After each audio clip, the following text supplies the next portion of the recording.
Fala para o seu vizinho assim, querido.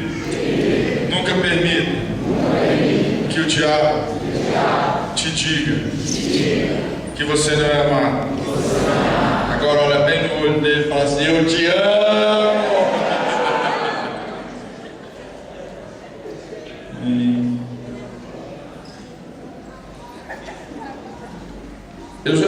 Normalmente a gente vai para o encontro, a gente observa muita gente, observa que alguns resistem um pouco mais, mas esse encontro eu achei muito especial, porque esses meninos se rasgaram de chorar já no começo.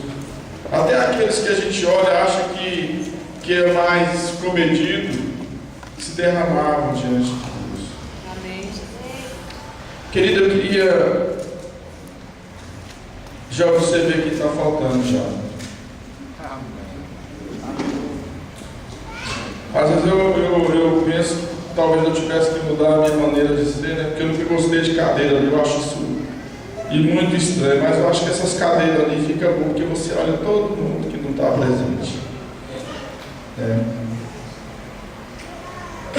A Daiane não veio porque o pai do Cleito faleceu. Eu não sei se todos conhecem, mas eu cheguei. Nós tivemos a oportunidade de visitar ele no hospital. E eu queria que nesse momento a gente pudesse orar para que Deus tomasse aquela família na presença dele. E em tudo, quando a igreja ora, Deus ele sabe como agir. Amém. Pai, nós colocamos, ó Pai, nessa hora a vida da Daiane, Deus, a vida do Cleito, Senhor. E como a Tua palavra deixa bem claro, a Sua palavra pronta, Deus, sempre, Deus, para que saibamos, ó Pai, que Tu sabes o que fazes, Senhor. Eu te peço, Pai, nesse momento, visita, Senhor amado, aquela família, Pai. Que nesse momento, Deus amado, a Tua voz resplandeça, Pai. Que o Teu Espírito, ó Pai, consolador, ó Deus, verdadeiramente tome conta da Daiane, Senhor, e nós clamamos, ó Pai, queima o seu coração, queima os seus lábios, ó Pai, e usa, Deus amado, como uma palavra forte, Deus, naquele lugar. Pai, que a Tua graça, Deus, que o Teu Espírito que consola, Pai, venha, Senhor amado, e tome o Teu lugar, Senhor amado, na vida dessa família, Pai. Muito obrigado, Senhor. Querido, eu queria que você abrisse a palavra de Deus lá no livro de Atos. O livro de Atos, como a gente já conversou, ele fala muito sobre ação. E as nossas ações, na realidade, elas vão mostrar quem você é. As nossas ações mostram quem você é. Eu queria que você olhasse para o seu vizinho e pergunta para ele: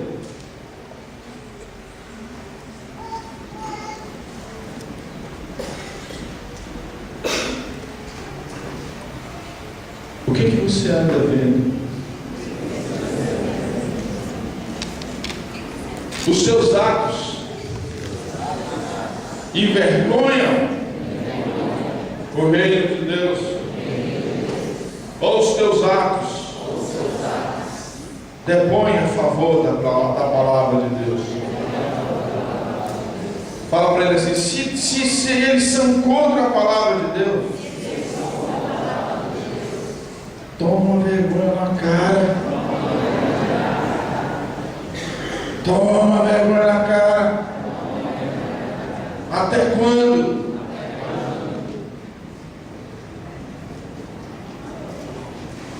No livro de Atos 11, 12, versículo 1. O livro de Atos fala que uma igreja nasce em Antioquia. Os irmãos eles foram para lá e a Bíblia fala que a boa mão do Senhor estava com ele. E quando a boa mão do Senhor estava com eles, logo eles foram chamar Pedro, foram chamar os discípulos para estar naquele lugar, porque Deus estava operando naquele lugar. Amém? E algo muito interessante acontece a partir do capítulo 12, versículo 1. Eu queria que você lesse juntamente comigo. Se você não trouxe Bíblia, você pode acompanhar aqui no Data Show. Diz assim: nessa ocasião o rei Herodes prendeu alguns que pertenciam à igreja com a intenção de maltratá-los. Irmão, era o período que aqueles irmãos viviam, era o período que as pessoas, que os reis, que os governos se levantavam para maltratar os cristãos. Olha para o teu irmão e fala assim: querido, nós vivemos num tempo de liberdade. Você pode pregar, você pode falar do Senhor, e você não vai ser maltratado igual os discípulos. Se eles nessa situação pregavam, por que você não prega?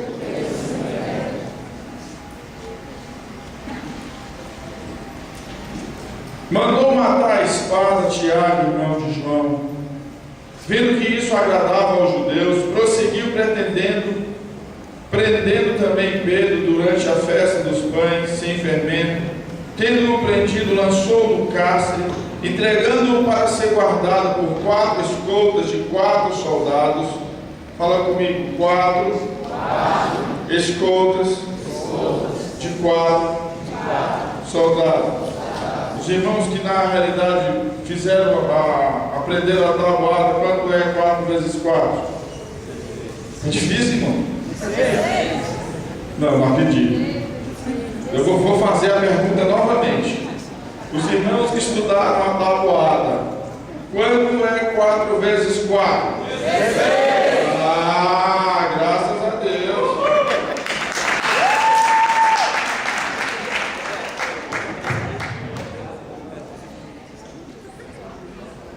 Tendo prendido, lançou no cárcere, entregando para ser guardado por 4 escoltas de 4 soldados, cada uma. Herodes pretendia submetê-los a julgamento público depois da Páscoa.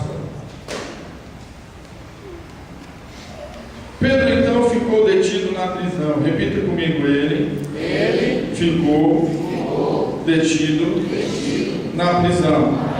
Mas a igreja orava intensamente.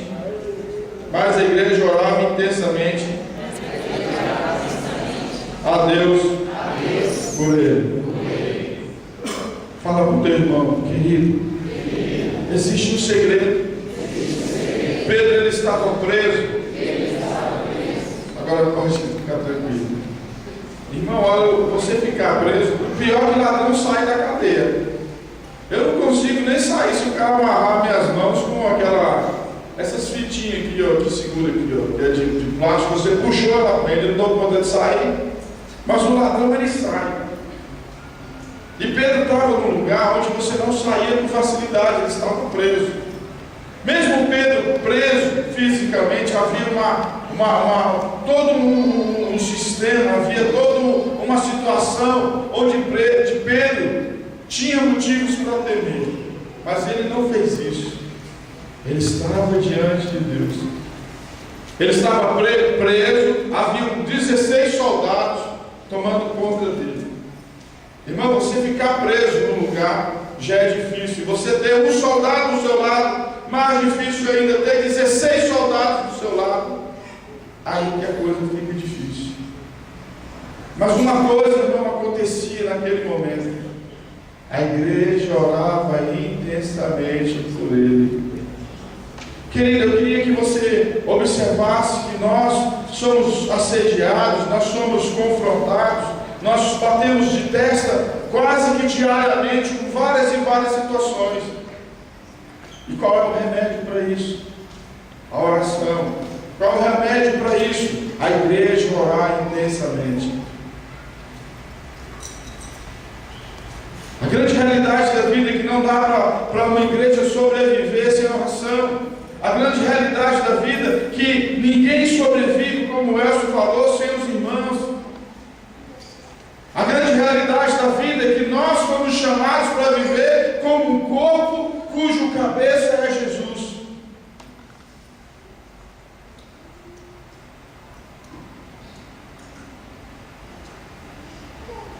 Quando eu vejo aquela galera que fica visitando a igreja, aí eu já vejo, está errado. Pastor, é o seguinte, eu sou lá da igreja e tal, mas quais são os seus problemas, tá? Entendeu? Eu estou aí visitando. A grande realidade, querido, o maior problema do cristão é essa história de ficar pingando de galho em galho. Porque aquele que é cristão, ele consegue observar, ele consegue discernir onde Deus o plantou, ele começa a valorizar esse lugar, ele começa a orar por esse lugar, ele começa a ser ministrado por esse lugar, porque ele entende que Deus está presente. Pedro não procurou, não alcançou ajuda em nenhum outro lugar. Pedro ele não tinha um exército para tentar livrá-lo, mas ele tinha a oração dos irmãos para ajudá-lo. Ele tinha o favor dos irmãos, ele tinha a presença de Deus que age. Querido, muitas vezes nós nos enganamos a nós mesmos, porque nós nos enchemos, nos ensimesmamos e nos tornamos absolutamente egoístas e deixamos de ver a igreja como o corpo de Cristo, e muitas vezes nós deixamos de ser membro do corpo de Cristo e não damos atenção para esse corpo, e quem se torna prejudicado somos nós. Na noite anterior ao dia em que Herodes iria submetê-lo a julgamento, Pedro estava dormindo entre dois soldados, preso com duas algemas, e sentinelas montavam guarda à entrada do cárcere. Repentinamente apareceu um anjo do Senhor e uma luz brilhou na cela. Ele tocou no lado de Pedro e o acordou. Depressa, levante-se, disse ele. Então as algemas caíram dos punhos de Pedro. Querido Deus, Ele tem te chamado a depressa tomar a posição na tua vida, depressa levantar. Pastor, mas tem algema. Querido, levanta que as algemas vão cair. Toma uma posição na sua vida que as algemas vão cair. Ah, pastor, eu tenho medo. Querido, o medo não pertence a Deus, o medo não provém de Deus, mas Ele te chamou e Ele diz para você: seja corajoso, seja firme, eu sou contigo. Muitas vezes, irmão, nós levamos uma vida de protelar. Não, eu estou vendo aí o que eu vou fazer. O Joaquim, se tivesse decidido, onde é que ele está? Ah, está aí. Se o Joaquim tivesse decidido ficar em casa, ele tinha perdido. Tinha ou não tinha, irmão? Fala alto aí, tinha ou não tinha? Tinha perdido. Por muitas vezes ele tentou fugir, por muitas vezes a esposa,